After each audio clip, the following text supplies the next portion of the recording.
ಸ್ನೇಹಿತರೆ ನಮಸ್ಕಾರ. ನಾನು ನಿಮ್ಮ ರಾಕೇಶ್ ಆರುಂಡಿಯಲ್ಲಿ ನಡೆದಂಥ ಆಘಾತಕಾರಿಯಾದಂಥ ಘಟನೆ. ಅತೀ ಬುದ್ಧಿವಂತರು ಅತೀ ದೊಡ್ಡ ಕ್ರೈಮ್ಗಳನ್ನು ಮಾಡೋದಕ್ಕೆ ಸಾಧ್ಯ ಅನ್ನೋ ಮಾತು ಎಷ್ಟು ಸತ್ಯ ಅನ್ನೋದಕ್ಕೆ ಈ ಘಟನೆಯೇ ಸಾಕ್ಷಿ. 23 ವರ್ಷದ ಅಭಿಷೇಕ್, ಇನ್ನೂ ಕೂಡ ಮೀಸೆ ಕೂಡ ಚಿಗುರದಂಥ ಯುವಕ. ಶಿವಮೊಗ್ಗ ಜಿಲ್ಲೆ ಶಿಕಾರಿಪುರ ತಾಲೂಕಿನ ಕಾಳೇನಹಳ್ಳಿ ಗ್ರಾಮದ ಈ ಪಾಪಿ ಆನ್ಲೈನ್ ಬೆಟ್ಟಿಂಗ್ ಸಾಲವನ್ನು ಮನ್ನಾ ಮಾಡಲಿಕ್ಕೆ ತೀರಿಸಲಿಕ್ಕೆ ಒಬ್ಬ ಅಮಾಯಕ ಮಹಿಳೆಯ ಪ್ರಾಣವನ್ನೇ ತೆಗೆದುಬಿಡ್ತಾನೆ.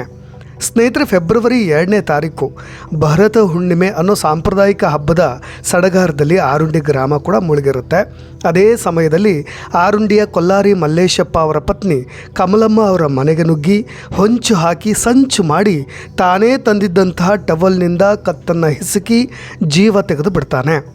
ಅಸಲಿಗೆ ಇದೆಲ್ಲ ನಿಮಗೆ ಸಿಕ್ಕಿರೋ ಪ್ರಾಥಮಿಕ ಮಾಹಿತಿಗಳೇ ಇರಬಹುದು. ಆದರೆ ಇನ್ನೂ ಭಯಾನಕ ಅಚ್ಚರಿ ವಿಷಯಗಳನ್ನು ನಿಮ್ಮೊಂದಿಗೆ ಹಂಚಿಕೊಳ್ಳಬೇಕಾಗಿದೆ.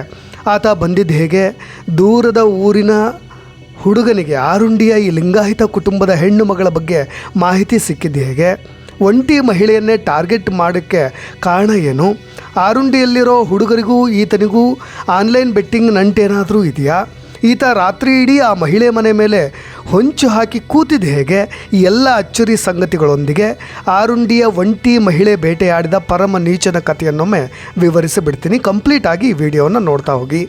ಸ್ನೇಹಿತರೆ, 2022ನೇ ಇಸ್ವಿಯಿಂದಲೂ ಕೂಡ ಈತ ಆನ್ಲೈನ್ ಬೆಟ್ಟಿಂಗ್ ಗೀಳಿಗೆ ಬಿದ್ದಿದ್ದ. ಈತ ಮಾಡಿಕೊಂಡ ಸಾಲಕ್ಕೆ ಲೆಕ್ಕವೇ ಇಲ್ಲ. ಸಾಲಗಾರರ ಕಾಟಕ್ಕೆ ಊರು ಕೂಡ ಬಿಟ್ಟಿದ್ದ. ಊರಿನವರಿಗೆ ಈತನ ಚಾಳಿ ಬಗ್ಗೆಯೂ ಕೂಡ ಗೊತ್ತಿತ್ತು.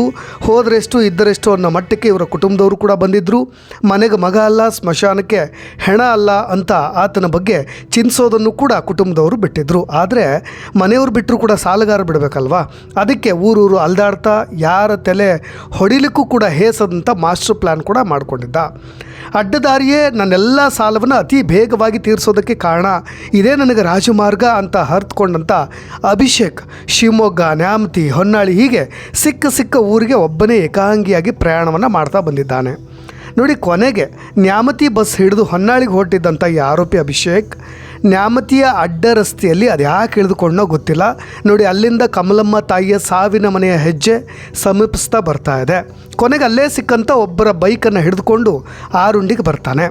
ಆರುಂಡಿಯಲ್ಲಿ ಭರತ ಹುಣ್ಣಿಮೆ ಸಂಭ್ರಮ ಒಂದು ಕಡೆ ನಡೀತಾ ಇರುತ್ತೆ.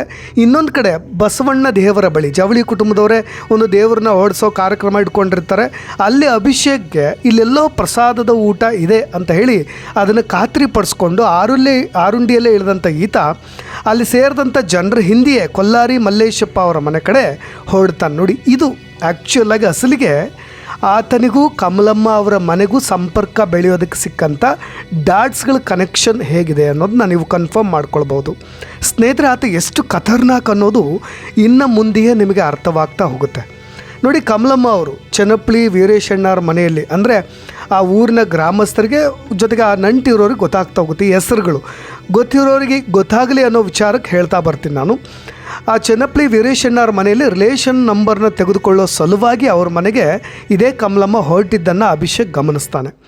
ಆದರೆ ಆ ತಾಯಿ ಅಲ್ಲಿಗೆ ಹೋಗೋವಾಗ ನಾನು ಮನೇಲಿ ಒಬ್ಬಳೇ ಇದ್ದೀನಿ, ನಾಳೆ ಮಗಳ ಮನೆಗೆ ಹೋಗಬೇಕು ಅಂತ ಮಾತನಾಡೋದನ್ನೇ ಗಮನಿಸ್ತಾ ಇದ್ದಂಥ ಅಭಿಷೇಕ್ ಕೈಯಲ್ಲಿದ್ದಂಥ ಕೊಳ್ಳಲಿದ್ದಂಥ ಎಲ್ಲ ಒಡವೆಗಳ ಮೇಲೂ ಕೂಡ ತನ್ನ ಕಣ್ಣನ್ನು ಹಾಯಿಸ್ತಾನೆ.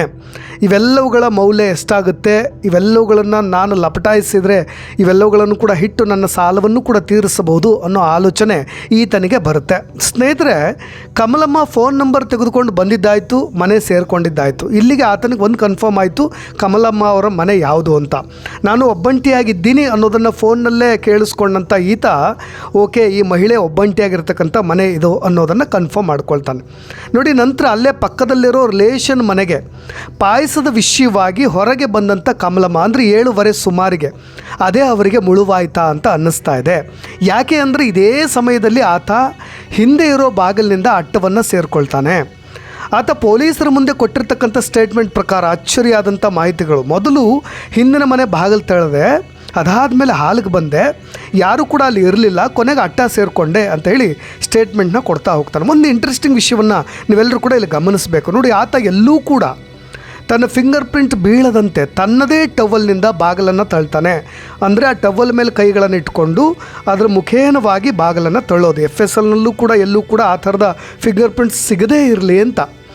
ಇದು ಒಂದು ರೀತಿಯಾದಂಥ ಚಾಲಾಕಿ ಕಳ್ಳತನ ಅಂತಲೂ ಕೂಡ ಕರಿಬೋದು. ಆ ಟವಲ್ನಿಂದ ಬಾಗಿಲನ್ನು ತಳ್ಳೋದು, ಅಟ್ಟದ ಮೇಲೆ ಹತ್ತಬೇಕಾದ್ರೆ ನಿಮಗೆ ಆ ಪಕ್ಕದಲ್ಲಿರ್ತಕ್ಕಂಥ ಮೆಟ್ಟಿಲುಗಳ ಹಿಡಿ ಇರುತ್ತಲ್ವ, ಅದನ್ನು ಕೂಡ ತನ್ನ ಟವಲ್ನೇ ಬಳಸಿ ಅದ್ರ ಮೇಲೆ ತನ್ನ ಕೈಗಳನ್ನು ಇಡ್ತಾ ಹೋಗೋದು. ಮೇಲೆ ಹೋಗಿ ಹೊಂಚಿ ಹಾಕಿ ಕುತ್ಕೊಳ್ತಾನಲ್ವ, ಅಲ್ಲೂ ಕೂಡ ಆ ಟವಲ್ನ ಹಾಸಿ ಆ ಟವಲ್ನ ಮೇಲೆಯೇ ಕುತ್ಕೊಳ್ತಾನೆ. ಇದೆಲ್ಲೂ ಕೂಡ ನಾನು ಮಾಡ್ತಕ್ಕಂಥ ದರೋಡೆ ಮುಂದೆ ನಾನು ಸಿಗಾಕೊಳ್ಳಿಕ್ಕೆ ಸಹಾಯ ಆಗಬಾರ್ದು ಅಂತ. ಇನ್ನು ಕುತೂಹಲ ಅಂದರೆ ಅವರ ಹಿಂದಿನ ಬಾಗಿಲ ಬಳಿಯಲ್ಲೇ ಇದ್ದಂಥ ಧನಮನೆ. ನಿಮಗೆ ಹಳ್ಳಿ ಕಡೆಯ ಮನೆಗಳನ್ನು ಸೂಕ್ಷ್ಮವಾಗಿ ಗಮನಿಸಿದಾಗ, ಎಸ್ಪೆಷಲಿ ಈ ಕಮಲಮ್ಮ ಅವರ ಮನೆಯನ್ನು ಗಮನಿಸಿದಾಗ ಅವರ ಮನೆ ಹಿಂದೆ ಒಂದು ದನಮನೆ ಬರುತ್ತೆ ನೋಡಿ. ಒಂದು 3 ಅಡಿ ಅಂತರನೂ ಕೂಡ ಇಲ್ಲ. ಅದಕ್ಕಿಂತ ಆ ಕಡೆ ಅವ್ರ ರಿಲೇಷನ್ ಮನೆ ಅಂದರೆ ಚನ್ನಮಲ್ಲಪ್ಪರ ಮಲ್ಲಿಕಪ್ಪ ಅನ್ನೋರ ಮನೆ ಕೂಡ ಬರುತ್ತೆ. ಅಂದರೆ ಅಲ್ಲಿ ಇರ್ತಕ್ಕಂಥ ಅಂತರ ಕೇವಲ 3 ಅಡಿ. ಯಾರಿಗೂ ಕೂಡ ಹೊರಗಿನವ್ರಿಗೆ ಗೊತ್ತಾಗಲಿಕ್ಕಿಲ್ಲ ಅಂತ, ಅಕ್ಕಪಕ್ಕದವ್ರಿಗೆ ಗೊತ್ತಾಗುತ್ತೆ. ನಮ್ಮ ಊರಿನಲ್ಲೇ ಇರ್ತಕ್ಕಂಥ, ನಮ್ಮ ಊರಿನ ಬೀದಿಗಳಲ್ಲೇ ಇರ್ತಕ್ಕಂಥ ಯಾರಿಗೂ ಕೂಡ ಅವರ ಮನೆಯ ಆಸುಪಾಸು ಯಾವ ರೀತಿಯಾಗಿದೆ ಅನ್ನೋದು ಕೂಡ ಸೂಕ್ಷ್ಮವಾಗಿ ಗೊತ್ತಿರಲಿಕ್ಕಿಲ್ಲ. ಆತ ಸುಲಭವಾಗಿ ಅವರ ಹಿತ್ತಲಿನ ಮುಖಾಂತರವಾಗಿ ಒಳಗೆ ಬರೋದು ಅಷ್ಟು ಸುಲಭವಾಗಿ ಅದು ಹೇಗೆ ಗೊತ್ತಾಗಿರಲಿಕ್ಕೆ ಸಾಧ್ಯ ಅನ್ನೋದನ್ನು ಅವರ ಕುಟುಂಬದವರೇ ಅನುಮಾನವನ್ನು ವ್ಯಕ್ತಪಡಿಸ್ತಾರೆ. ಸ್ವಲ್ಪ ಶಂಕೆ ಕೂಡ ಇದೆ ಅವರಿಗೆ.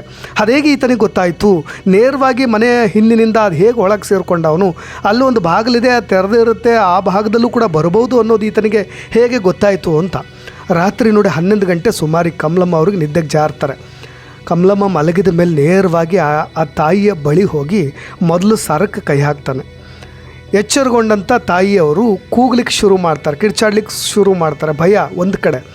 ಆಗ ತನ್ನ ಕೈಯಲ್ಲೇ ಇದ್ದಂಥ ಟವಲ್ನಿಂದ ನೇರವಾಗಿ ಆ ಕೊರಳಿಗೆ ಹಾಕಿ ಕುತ್ತಿಗೆಗೆ ಬಿಗಿದು ಪ್ರಾಣವನ್ನು ತೆಗಿಲಿಕ್ಕೆ ಮುಂದಾಗ್ತಾನೆ. ಆತ ಪೊಲೀಸರ ಮುಂದೆ ವರದಿಯನ್ನು ಒಪ್ಪಿಸಿರುವಂತೆ ನಾನು ವಾಪಸ್ಸಾಗುವಾಗ ಆ ಮಹಿಳೆ ಇನ್ನೂ ಕೂಡ ಉಸಿರಾಡ್ತಾ ಇದ್ದರು ಅಂತ ಒಪ್ಕೊಳ್ತಾನೆ. ನಿಮಗೆಲ್ಲರೂ ಕೂಡ ಗೊತ್ತಿರೋ ಹಾಗೆ ಇಲ್ಲೊಂದು ಡಾಟ್ಸ್ ಕನೆಕ್ಟ್ ಆಗ್ತಾ ಇದೆ. ಏನು ಅಂದರೆ ಯಾರೇ ಆಗಿರಲಿ, ಆರೋಪಿ ಪೊಲೀಸರು ಅರೆಸ್ಟ್ ಮಾಡಿದ ನಂತರ ಅವರ ಪರ ವಕೀಲರು ಕೂಡ ಬಂದು ಆತನನ್ನು ಮಾತನಾಡಿಸಿರ್ತಾರೆ. ಎಲ್ಲ ಒಂದು ಕಡೆ ಆತನನ್ನು ಸೇವ್ ಮಾಡೋ ಉದ್ದೇಶವಾಗಿ ಕೂಡ ಕೆಲವೊಂದು ಸಲಹೆಗಳನ್ನು ಕೊಟ್ಟಿರ್ಬೋದು. ನಾನು ಇದನ್ನು ಅಸಂಪ್ಷನ್ ಮಾಡ್ತಾ ಇರೋದು, ಒಂದು ಅನುಮಾನಗಳನ್ನು, ಶಂಕೆಯನ್ನು ವ್ಯಕ್ತಪಡಿಸ್ತಾ ಇರೋದು. ಆತ ಯಾಕೆ ಈ ರೀತಿಯಾಗಿ ಸ್ಟೇಟ್ಮೆಂಟ್ ಕೊಟ್ಟ ಅಂತ. ತಾನು ಪಾರಾಗಲಿಕ್ಕೆ ಕೊರಳಿಗೆ ಟವಲ್ನ ಬಿಗಿದವನು. ಆ ಕ್ಷಣದಲ್ಲಿ ಆತ ತನ್ನ ಪ್ರಾಣವನ್ನು ಉಳಿಸ್ಕೊಳ್ಬೇಕು. ಹಳ್ಳಿ ಕಡೆ ಆತ ಸಿಕ್ಕಿಬಿಟ್ಟಿದ್ರೆ ಆತನ ಪ್ರಾಣವನ್ನೇ ತೆಗೆದು ಬಿಡೋರು, ಅದು ಮುಂದಿನ ಮಾತು. ಒಟ್ಟಾರೆಯಾಗಿ ಆತ ಹೇಳಿದಿರೋ ಹಾಗೆ ಪೊಲೀಸರ ಸ್ಟೇಟ್ಮೆಂಟ್ ಪ್ರಕಾರ ನಾನು ಬರಬೇಕಾದ್ರೆ, ವಾಪಸ್ ಆಗಬೇಕಾದ್ರೆ ಆ ಮಹಿಳೆ ಇನ್ನೂ ಕೂಡ ಉಸಿರಾಡ್ತಾ ಇದ್ದರು, ಆದರೆ ಎಲ್ಲೂ ಕೂಡ ಎಚ್ಚೆತ್ಕೊಂಡಿರಲಿಲ್ಲ, ಚೇತರಿಸ್ಕೊಂಡಿರಲಿಲ್ಲ. ಹಾಗಾಗಿ ನಾನು ಅದನ್ನು ಸದ್ಯದ ಮಟ್ಟಿಗೆ ನಾನು ಪರಾರಿ ಆಗ್ಬೋದು ಅಂತ ಹೇಳಿ ಮುಂದಿನ ಹಂತಕ್ಕೂ ಕೂಡ ಆತ ಪರಾರಿ ಆಗಲಿಕ್ಕೆ ಈ ಥರದ ಸ್ಟೇಟ್ಮೆಂಟ್ಗಳನ್ನು ಕೂಡ ಕೊಡ್ತಾ ಇರ್ಬೋದು ಅಂತ. ನೋಡಿ, MCOM ಓದಿರೋ ಹುಡುಗ, ಬುದ್ಧಿಯಲ್ಲೂ ಕೂಡ ಚುರುಕು ಕೂಡ ಇದ್ದ. ಆದರೆ ಮಾಡಿದ ಸಾಲಕ್ಕೆ ಇಂಥದ್ದೊಂದು ಕೃತ್ಯ ಕೇಳಿತಾನೆ ಅಂತ ಯಾರೂ ಕೂಡ ನಿರೀಕ್ಷೆ ಮಾಡಿರಲಿಲ್ಲ. ಸ್ನೇಹಿತರೆ, ಇಲ್ಲಿ ಗಮನಿಸಬೇಕು ನೋಡಿ, ಮೃತಳ ಮೈ ಮೇಲಿದ್ದಂಥ ಬಂಗಾರದ ಆಭರಣಗಳು ಕಳ್ತನ ಮಾಡ್ಕೊಂಡು ಹೋಗ್ತಾನೆ. ಅದಾದಮೇಲೆ ಶಿಕಾರಿಪುರದಲ್ಲಿ ಅಲ್ಲೆಲ್ಲೋ ICICI ಬ್ಯಾಂಕ್ನಲ್ಲೂ ಕೂಡ ಅದನ್ನು ಅಡ ಇಡ್ತಾನಂತೆ. ಅಂದರೆ ಒಂದೊಂದೇ ಬೇರೆ ಬೇರೆ ಬ್ಯಾಂಕ್ಗಳಲ್ಲೂ ಕೂಡ ಒತ್ತೆ ಇಟ್ಟಿದ್ದಾನೆ ಅವನು. ಅದರ ಟೋಟಲ್ ಮೊತ್ತ ಪೊಲೀಸ್ನವರು ಹೇಳೋ ಪ್ರಕಾರ 8,44,000 ರೂಪಾಯಿ ಮೌಲ್ಯದ 2 ಎಳೆಯ ಚಿನ್ನದ ಸರ, 2 ಚಿನ್ನದ ಬಳೆ ಮತ್ತು 2 ಕಿವಿ ಓಲೆಗಳನ್ನು ಸದ್ಯದ ಮಟ್ಟಿಗೆ ಈಗ ಅಮಾನತು ಪಡಿಸಿಕೊಂಡಿದ್ದಾರೆ. ಒಟ್ಟು ಇವುಗಳ ತೂಕ 67.1 ಗ್ರಾಮ್.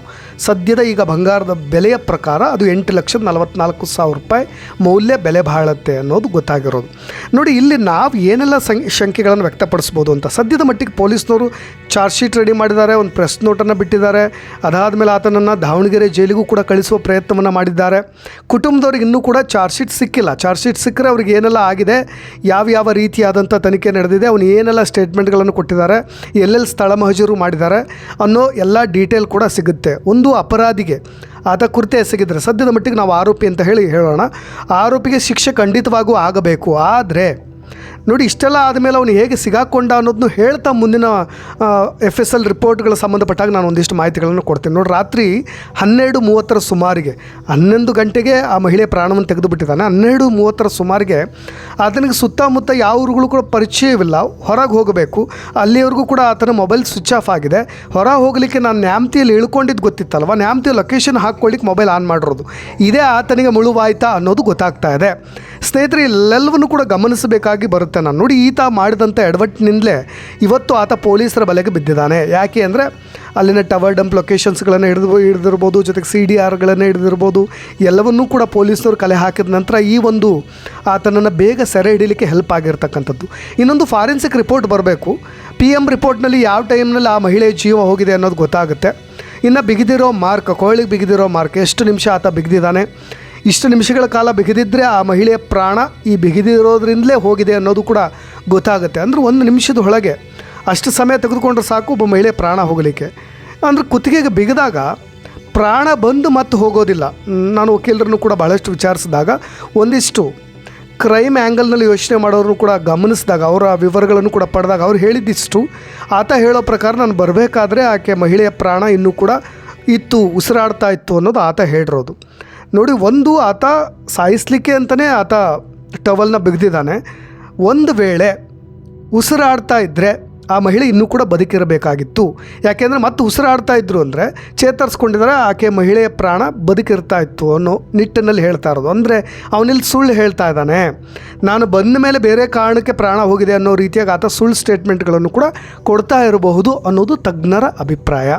ನೋಡಿ, ಇದಿಷ್ಟು ಕೇಸ್ನಲ್ಲಿ ಬಹಳಷ್ಟು ಅನುಮಾನಗಳು ಈಗಲೂ ಕೂಡ ಉಳಿದಿರೋದು. ಇನ್ನೊಂದು ಕಡೆ ಯಾವುದೋ ಊರಿನ ಯುವಕ ತಮ್ಮ ಆರುಂಡಿ ಗ್ರಾಮಕ್ಕೆ ಬಂದು ಅಲ್ಲಿ ಯಾವುದೋ ಲಿಂಗಾಯತ ಬೀದಿಯಲ್ಲಿ ಹೋಗಿ ಒಬ್ಬ ಮಹಿಳೆಯ ಮನೆ ಸೇರಿಕೊಳ್ತಾನೆ ಅಂದರೆ, ಎಲ್ಲ ಒಂದು ಕಡೆ ಆನ್ಲೈನ್ ಬೆಟ್ಟಿಂಗ್ ಗೀಳು ಆರುಂಡಿಯಲ್ಲೂ ಕೆಲ ಯುವಕರಿಗೆ ಇರಬಹುದು, ಆತನಿಗೂ ಇಲ್ಲಿನ ಯುವಕರಿಗೂ ಕೂಡ ನಂಟಿರ್ಬೋದು, ಅವರು ಈ ಥರದ ಒಂದಿಷ್ಟು ಇನ್ಫಾರ್ಮೇಷನ್ನು ಕೂಡ ಶೇರ್ ಮಾಡ್ಕೊಂಡಿರ್ಬೋದು ಅನ್ನೋ ನಿಟ್ಟಿನಲ್ಲೂ ಕೂಡ ಪೊಲೀಸರು ತನಿಖೆ ಮಾಡಬೇಕಾಗಿತ್ತು ಅಂತ.